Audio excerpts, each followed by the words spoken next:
Okay, imagine this. You're in a restaurant. It's busy. Maybe you're traveling, maybe just trying out your English, right? Mm, And the server comes over, asks for your order, and poof, your mind just goes totally blank. happens to the best of us. Yeah. And you end up sort of blurting out, like, chicken dot water, please, and just hoping, they understood. That feeling, yeah. That Eh, slight panic. Exactly. If that sounds familiar, well, you're definitely not alone. So today we're doing a really practical deep dive.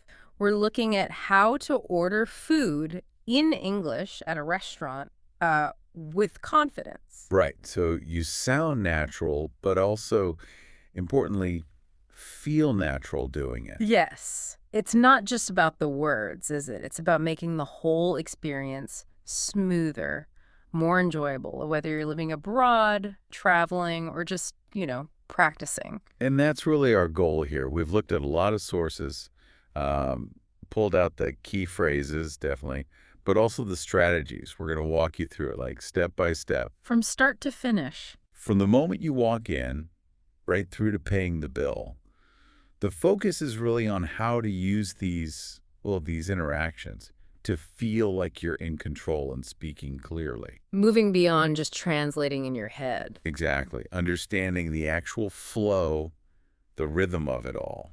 And honestly, our source material turned up some really great stuff, some real, like, game-changing tips that go way beyond just a phrase book. Think of it as a shortcut, maybe, to nailing those restaurant interactions in English. Yeah, a good shortcut. Yeah. Okay, so let's start at the beginning. You've just walked into the restaurant. That first moment, talking to the host or the server, it kind of sets the tone, doesn't it? It really does. You'll probably hear something like, "Hi there, how many people?" Or maybe, "Do you have a reservation?" Right, reservation. Yeah. Let's clarify that. What does that mean exactly in this context? Simply put, it means you've called ahead to save a table. It's actually pretty common, especially at popular spots or maybe fancier places. Good to know. And the sources definitely point out that having one, or just clearly saying you don't, it makes that first step much smoother. Okay, so responses, they can be super simple, right? Literally. Like, table for two, please. Simple. Perfect. Or if you did call ahead, yes, I have a reservation under, and then your name, like under Romo. That under just means the booking name. Exactly. It tells them where to look. And if Yeah. you didn't book, No problem. Just no reservation. Is there a table available? Easy. yeah. And here's a tip from the sources that's often missed, I think. It's about the nonverbal stuff. Oh, like body language? Yes, specifically speaking clearly, even if your English is basic, and just offering a genuine smile. Really? A smile helps. It does. It sounds small, but it conveys confidence, makes you seem approachable. It can actually trigger a more empathetic response from the staff. It's not just manners. It kind of builds instant rapport, makes everyone feel a bit more comfortable. Interesting. Okay, so you've gotten past the door, you're at your table, they hand you the menus, maybe say, here's your menu, or ask, would you like something to drink right away? Mm, But sometimes, especially if the menu's new or in English, you just need a second to, process it all. absolutely. Don't feel rushed. So what do you say if you need more time?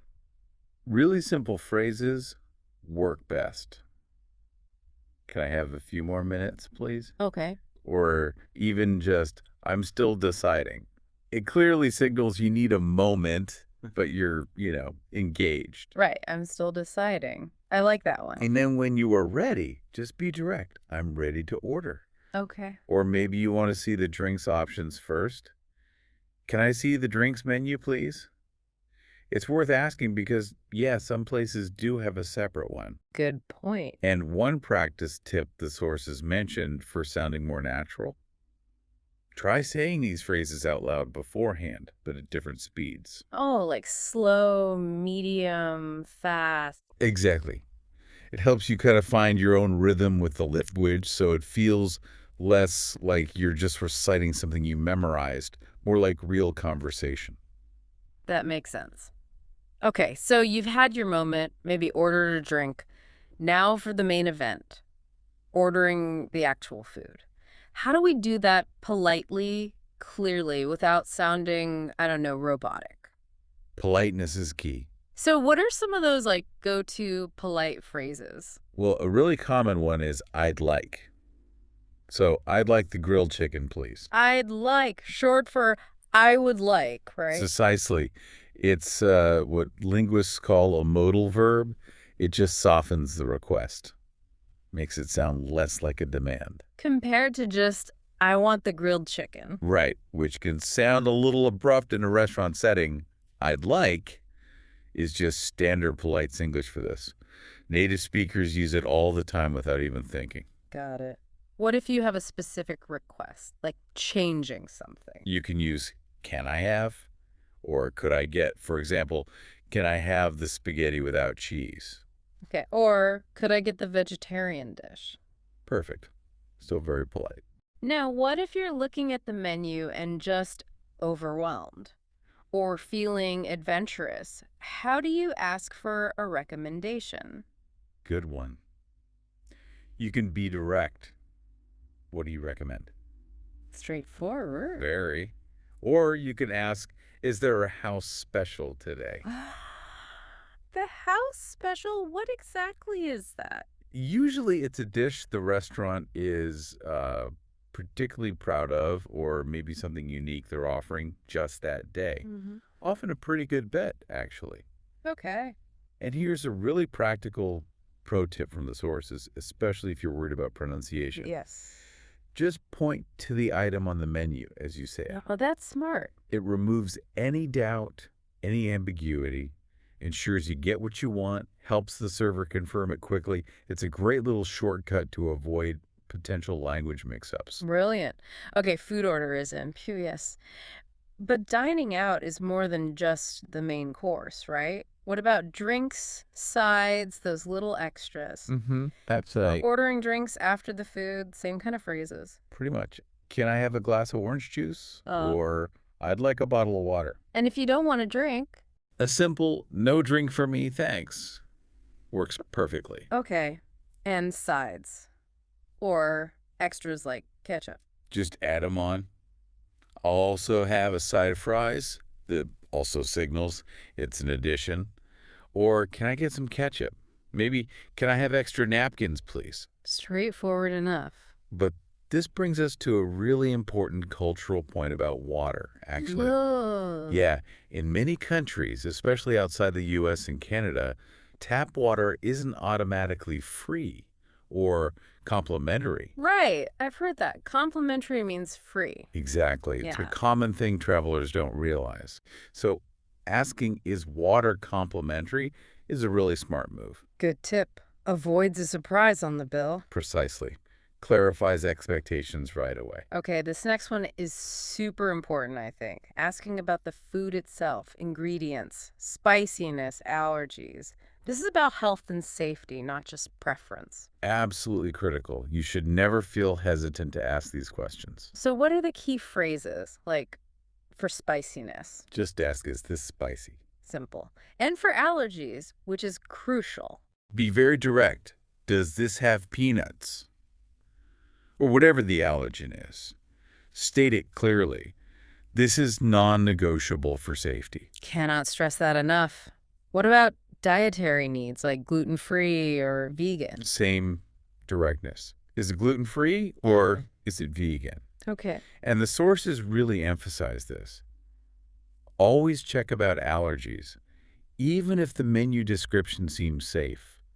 Proactive communication is vital. Better safe than sorry. Absolutely.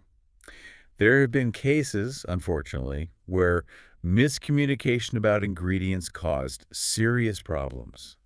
Your safety is paramount, and good restaurant staff will always appreciate you being clear. Okay, so the order's in, maybe the drinks have arrived. The server might come back and ask follow-up questions, right? Like, would you like anything else? Or maybe any dessert or starters. So how do you respond then? If you want something else, yes, I'd like some garlic bread, for instance. Okay. If you're good for now, No, that's all for now, thank you. That little phrase, for now, is useful. Why for now? It signals you're satisfied at this moment, but leaves the possibility open that you might want dessert later. It's flexible. Ah, clever. Or you could just cut to the chase. Can I see the dessert menu? Exactly. And what about during the meal? Things you might need to say. Well, compliments are always nice. Yeah. This is delicious, or Mm-mm. everything is perfect. Servers appreciate hearing that. Nice touch. What if you need something? More water. Just ask politely. Can I have some more water, please? And if there's a problem, say, the soup is cold. Get their attention politely, excuse me, and then state the issue calmly. Excuse me, the soup is cold. Okay. And asking for things like another spoon or salt. Same polite structure. Can I have another spoon? Can I get a napkin? Can we get some salt and pepper, please? Seems like please and thank you are recurring themes here. Massively important. Our sources consistently highlight them. They aren't just, fluff. They genuinely communicate respect and make every interaction smoother. Shows you're an appreciative guest. Makes sense. Okay, fast forward. Delicious meal enjoyed. Time to settle up. How do you ask for the bill? The classic phrase, can I have the bill, please? Can't go wrong with that. And paying if you're using a card. Ask, can I pay by card? Or do you take credit cards? Most places do, but it's good to confirm sometimes. Right. And what if, heaven forbid, there's a mistake on the bill? Something you didn't order. Again, politeness is key. Excuse me. I think there might be a mistake. I didn't order this. Or, this is not my drink. Calmly pointed out. Okay. Now, tipping, that can be tricky, especially internationally. How do you handle that? Well, if you want to add a tip, Yeah. especially if paying by card, you might say, I'd like to leave a tip. If paying with cash and the change is roughly what you want to tip. You can say, keep the change. Exactly. But tipping culture itself, that's a whole other layer, isn't it? Yeah, the sources mention big differences, like US and Canada. Right. Their tips are a really significant part of income for servers. 15% to 20% is pretty standard, expected even. But in Europe, it's different. Generally, yes. Tipping is often much smaller, maybe just rounding up the bill to the nearest convenient number, or sometimes a service charge is already included. So knowing that regional difference is pretty crucial for a smooth ending. Definitely. It avoids awkwardness and shows cultural awareness. It's part of that bigger picture of navigating the whole experience respectfully. Good point. Okay, almost done. What about some special cases? Like taking leftover food home? Very common. You can ask, can I get this to go? To go. Okay, Or can I have a takeaway box? Same meaning, essentially. got it. And if you really loved the place and want to come back for another meal, making a future reservation. Simple again. Yeah. Can I make a reservation for 7 p.m.? Maybe specify the day. Or I'd like to book a table for 4. Fantastic. So, wow, we've really covered the whole journey, haven't we? From walking in, ordering food, drinks, handling questions, paying, Yeah, the whole shebang. giving you, the listener, the tools to order, ask questions politely, and just feel, well, more confident in pretty much any restaurant. It really is amazing, isn't it, how just knowing these specific phrases and kind of understanding the cultural flow behind them can unlock such a better experience. It frees you up mentally. Exactly. You shift from constantly translating and worrying to actually enjoying the food, the company, the atmosphere, Mm, and practicing these, using them. That's what builds the real confidence over time. It turns that potential anxiety into actual enjoyment. totally agree. So, thinking about all this, maybe for you listening, think about the last time you ate out or picture the next time.